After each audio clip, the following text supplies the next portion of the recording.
warahmatullahi wabarakatuh. Welcome back to KPKM YouTube channel. Hai, Perkenalkan, nama saya Dana Astaria. nama saya Siti Solihah Muhammad. Saya Fitra Desti Ramadanti. Kali ini kita akan membahas mengenai tentang kecanduan media sosial. Media sosial telah hampir sepenuhnya mengubah cara kita dalam berkomunikasi. Di media sosial, kita dapat terhubung satu sama lain dengan seseorang dimanapun hanya dalam seperkian detik. Namun, adanya media sosial ini juga telah membuat banyak orang kecanduan. Ia terus-menerus menggunakan media sosial secara berlebihan dan tak kenal waktu. Kecanduan media sosial adalah kondisi di mana seseorang merasa terdorong untuk melakukan sesuatu dan menjadi suatu kebiasaan yang berbahaya, sehingga mengganggu segala aktivitasnya nanti. Sebenarnya banyak sekali faktor yang melatar belakangi seseorang menjadi kecanduan media sosial, mulai dari masalah personal hingga hormon pada otak, bisa menyebabkan seseorang menjadi kecanduan medsos. Maka di sini akan saya rangkumkan faktor-faktor yang menyebabkan seseorang menjadi kecanduan media sosial. Yang pertama, masalah pribadi. Masalah-masalah yang datang tiada henti membuat seseorang butuh tempat untuk bersandar. Nah, salah satu tempat untuk menyandarkan diri ini adalah media sosial. Kecanduan medsos yang disebabkan oleh masalah pribadi ini biasanya mirip kecanduan yang disebabkan oleh rokok, narkoba, dan alkohol loh. Yang kedua, respon biokimia otak. Dalam beberapa kasus kecanduan muncul perasaan nikmat karena mereka terkoneksi internet dan dapat berselancar di sosial media. Nah, perasaan nikmat ini kemungkinan besar terkait dengan adanya hormon endorfin yang dikeluarkan oleh hipotalamus otak. Yang ketiga, rasa malu yang berlebih. Seseorang yang memiliki rasa malu berlebih biasanya lebih senang untuk berinteraksi di dunia maya atau di media sosial dibandingkan di dunia nyata. Apalagi internet menawarkan sesuatu yang tidak ada di dunia nyata, yaitu profil anonim. Dengan menjadi seorang anonim, mereka bebas berekspresi tanpa takut identitasnya diketahui. Hal inilah yang menyebabkan mereka menjadi kecanduan terhadap media sosial. Dengan media sosial, mereka menjadi dirinya sendiri dan merasa bebas. Yang keempat atau yang terakhir, sebagai sarana melarikan diri. Saat pengguna internet sudah terlanjur merasa terikat dengan pengguna yang lainnya, maka mereka akan merasa bahwa teman-teman online mereka ini akan membantu mereka keluar dari berbagai masalah hingga membantu memuaskan interaksi yang tidak mereka dapat di dunia nyata. Nah, hal inilah yang menyebabkan seseorang menjadi kecanduan terhadap media sosial. Bahkan, ada beberapa netizen yang dengan sengaja membuat akun palsu untuk bisa diajak berinteraksi di sosial media. Hayo, siapa di antara sahabat sehat yang menghabiskan waktu berjam-jam untuk nongkrongin sosial media nih? Jika berjam-jam, jangan-jangan kalian termasuk sebagai orang-orang yang kecanduan sosial media. Nah, kalau kalian terus-terusan menggunakan sosial media, apalagi sampai ganggu aktivitas sehari-hari, hal itu juga bisa disebut ketergantungan sosial media nih teman-teman. Hal ini tentu berdampak buruk bagi kesehatan mental kalian. Nah, kita simak yuk bahaya kecanduan sosial media. Untuk yang pertama, sering membandingkan diri dengan orang lain. Kalian sering mengalaminya. Ini berarti salah satu kecanduan sosial media loh. Para pakar menemukan beberapa orang cenderung merasa lebih buruk setelah menghabiskan waktunya berjam-jam dengan sosial media nih teman-teman. Hal ini bisa dipicu akibat mereka membandingkan diri dengan orang lain di sosial media. Untuk yang kedua, yaitu memicu terjadinya tindakan kejahatan. Contohnya seperti penculikan, penipuan, dan sebagainya. Yang ketiga, yaitu punya banyak teman di sosial media, bukan berarti kamu pandai bersosialisasi. Jadi yang tiga ini masalah bersosialisasi. Nah, sebenarnya punya banyak teman di sosial media hanya merupakan salah satu bentuk agar penggunanya tidak kehilangan konteks. Tapi, hal ini tidak berarti menjamin kamu bebas dari kesendirian. Yang keempat, yaitu munculnya kesalahan informasi. Apalagi di era globalisasi ini, informasi tersebar begitu saja tanpa melihat faktanya. Yang kelima, yaitu penggunaan sosial media yang berlebihan bisa menjebak dalam rutinitas yang sama. Nah, beberapa penelitian mengemukakan bahwa adanya hubungan antara penggunaan sosial media terlalu lama dan berhubungan dengan suasana perasaan seseorang menjadi buruk. Hal ini dipicu oleh karena seseorang merasa bersalah akibat terlalu banyak menggunakan waktunya untuk bersosial media dibandingkan dengan hal lain. Jadi, waktunya itu akan terbuang sia-sia dan akan melakukan rutinitas yang sama seperti itu. Yang terakhir, yaitu munculnya generasi menunduk. Sebutan menunduk ini sebutan bagi masyarakat saat ini yang dominan menunduk saat berada di suatu tempat, yaitu menunduk untuk menggunakan smartphone atau gadget masing-masing. Nah, pengguna sosial media sering mengalami suatu kondisi yang disebut dengan forecasting error, yaitu kondisi di mana seseorang ingin merasa lebih baik setelah menggunakan sosial media, padahal hal yang terjadi adalah sebaliknya. Nah, itulah pemaparan dari dampak negatifnya. Jadi, penggunaan sosial media ini tidak hanya berdampak negatif saja, namun ada dampak positifnya. Nah, untuk dampak positifnya, yang pertama yaitu mampu mencari teman baru yang letaknya berjauhan dan mampu mendekatkan kerabat atau keluarga yang lama tidak berjumpa. Kemudian yang kedua yaitu mampu mencari dan menambah uang jajan tambahan, seperti kita bisa melakukan bisnis online. Kemudian yang ketiga yaitu cepat dan mudah mendapatkan informasi. Tapi dalam hal ini ingat, informasinya yang harus real ya.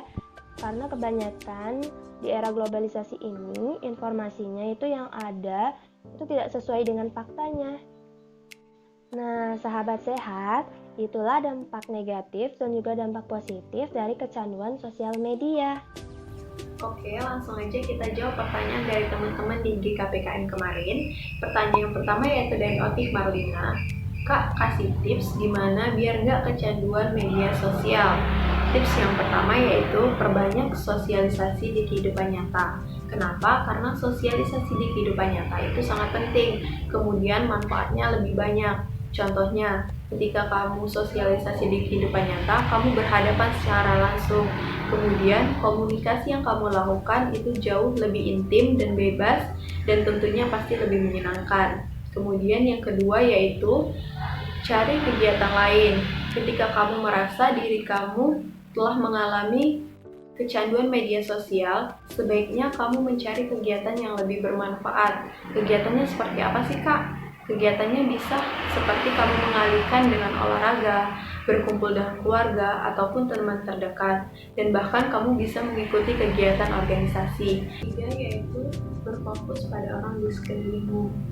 Ketika kamu sedang berkumpul dengan keluarga atau teman terdekatmu, sebaiknya kamu menjauhkan diri dari handphone ataupun media sosial, sehingga kalian dapat berfokus pada keluarga atau teman dekatmu dan dapat menghabiskan waktu bersama. Kemudian yang keempat yaitu batasi penggunaan media sosialmu. Contohnya, kamu dapat membatasi dirimu sendiri untuk menggunakan media sosial selama 2 atau 3 jam. Sisanya kamu dapat mengisi waktumu dengan hal-hal yang bermanfaat. Apabila kamu sudah terbiasa dengan kebiasaan ini, kamu perlahan-lahan dapat mengatasi kecanduan media sosial. Yang kelima yaitu mematikan notifikasi. Dengan mematikan notifikasi, kamu dapat berfokus pada tugas atau hal yang kamu sedang kerjakan. Nah, selanjutnya saya akan menjawab pertanyaan dari @arsitan, yaitu dampak dari kecanduan media sosial itu apa, Min? Kemudian bahaya enggak? Nah, untuk dampak dari kecanduan sosial media, tadi sudah kita bahas ya di awal, yaitu ada dampak positif dan juga dampak negatif. Bahaya enggak, Min? Ya, bahaya. Jadi, ada dampak negatif dan positif yang kita tahu bahwa ketika kita menggunakan media sosial, maka otak kita akan memproduksi dopamin. Itulah sebabnya ketika kita menerima pesan terasa enak atau asik. Itulah sebabnya ketika sedang kesepian, biasanya kita update status kan, atau nggak kirim pesan, pokoknya melakukan hal-hal yang gabut. dengan sosial media, dengan berbagai macam kata seperti spam hai, terus bikin status aku gabut, dan sebagainya. Benar nggak sahabat sehat? Nah, apalagi ketika kita mendapatkan respon seperti like, komen, kemudian chat balik, atau telepon balik. Nah, perasaan kita itu akan terasa asik, bukan?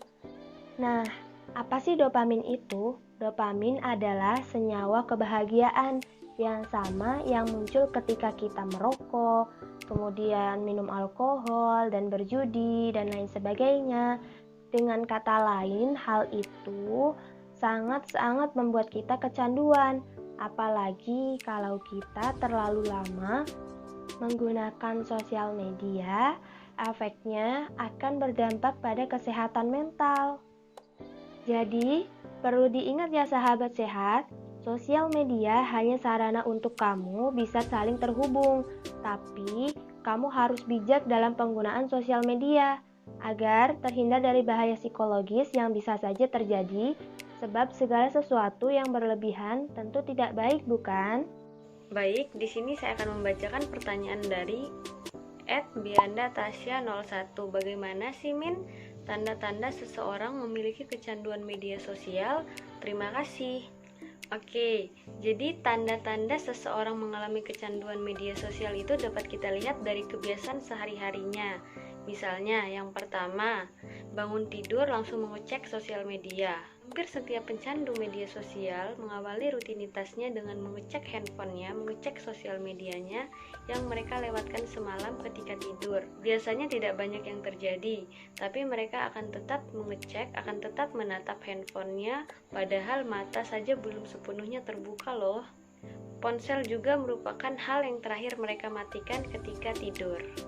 Yang kedua, online dimanapun dan kapanpun. Kecanduan media sosial membuat seseorang untuk terus-menerus menggunakannya tanpa henti. Jadi seseorang tersebut tidak bisa mengendalikan dirinya. Ia tidak bisa jauh dari gadget dan matanya pun tidak bisa berpaling dari layar handphone. Dia akan terus berbagi aktivitas di media sosial, bahkan walaupun itu hanya untuk sekedar melihat atau scroll timeline, dia akan terus melakukan itu, tidak peduli tempatnya di mana, bahkan ketika dia kerja, dia sedang belajar, dan lain-lain. Yang ketiga, jika tidak bisa mengakses media sosial, dia akan linglung. Jadi misalnya gini, gadgetnya tertinggal di rumah, maka kemudian dia akan bingung apa yang harus dia lakukan. Dia menjadi tidak fokus dan linglung. Bagaimana caranya agar dia segera bisa menggunakan media sosialnya kembali. Yang keempat, tidak bisa bersosialisasi dengan baik secara langsung. Jadi biasanya seseorang yang kecanduan media sosial sulit untuk berkomunikasi secara langsung. Biasanya di media sosial dia bawel, dia mudah bergaul, tapi kenyataannya sebagian besar justru ketika secara langsung itu dia akan sulit berkomunikasi dengan baik dan benar seperti yang dia lakukan di sosial media. Rasa percaya dirinya tidak sebesar ketika dia menggunakan sosial media. Yang kelima, lebih mementingkan image di media sosial daripada di dunia nyata. Media sosial memungkinkan penggunanya untuk menampilkan image sesuai dengan apa yang mereka inginkan. Ia bisa memilih menampilkan segala kelebihannya dan menutupi semua aibnya. Sehingga di mata banyak orang, ia mungkin tampak sangat sempurna, padahal pada kenyataannya belum tentu seperti itu. Lalu yang terakhir, mereka tidak segan melakukan segala hal supaya bisa viral. Mereka tidak segan melakukan hal negatif lalu mengunggahnya ke media sosial. Tujuannya agar apa? Agar banyak yang berkomentar, agar mendapat banyak followers. Bahkan bagi mereka, tidak masalah banyak yang membenci, asalkan mereka banyak dikenal. Nah, terima kasih buat teman-teman yang udah nonton. Semoga bermanfaat. Dan jangan lupa follow media sosial KPKM dan like, comment, dan subscribe YouTube KPKM. Dah.